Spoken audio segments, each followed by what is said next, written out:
In the time that I've worked for local land services, I've seen landholders face a number of challenges. One of the big issues is the time frame to complete projects, particularly now as we do have quite short time frame. The project has to be realistic and you have to take into account what's going on your property and what can go wrong.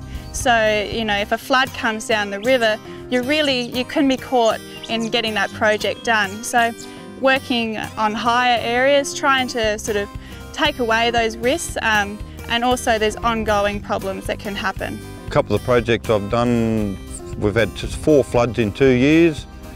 If you pick the wrong spots, they're going to get washed down. Your gullies are always hard, and the entrance into the river itself. To plan the project, it's probably took me all my life thinking about it, riding the rivers, working out where your fence is going to be, try and find high points, look at maps, follow your clay pan soils where floods, out of flood or very low flood areas. It's the biggest challenge you got, you're fencing into rivers.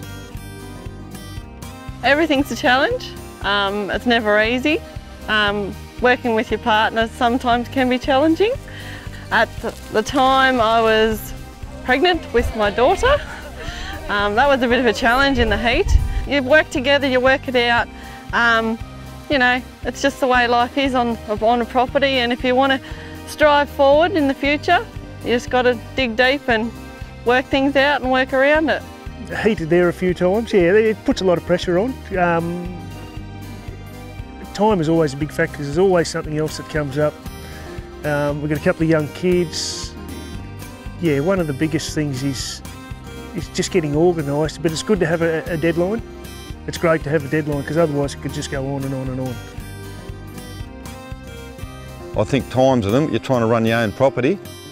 I think it's easy to get a contractor in and you're spreading the money over another family in town.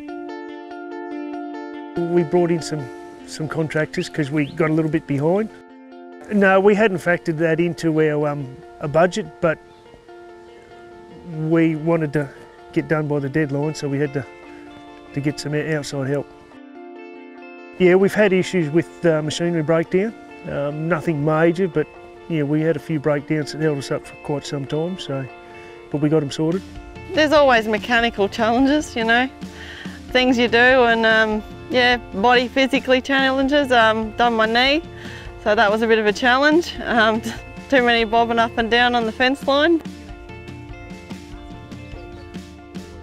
Talking to people, I think, important, going to field days and going hands-on, ask different people and go and have a look what they've done. Don't be frightened to ask questions. To actually do the plant process and the plans, yeah, it takes time. The applications take time, but what it has benefited us and the outcome is unbelievable. The thing to remember when you're interested in these projects is that the project doesn't finish when the fence is finished. It's actually a 15-year agreement with local land services, and that includes maintaining the fence line, making sure that it's still up, still in place, and also improving the vegetation over that time.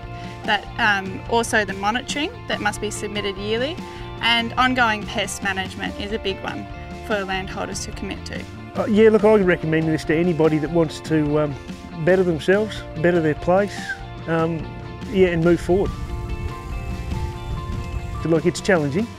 It has its challenges. It's not easy, but it's part of an overall plan that we have that's going to put us into the future, hopefully.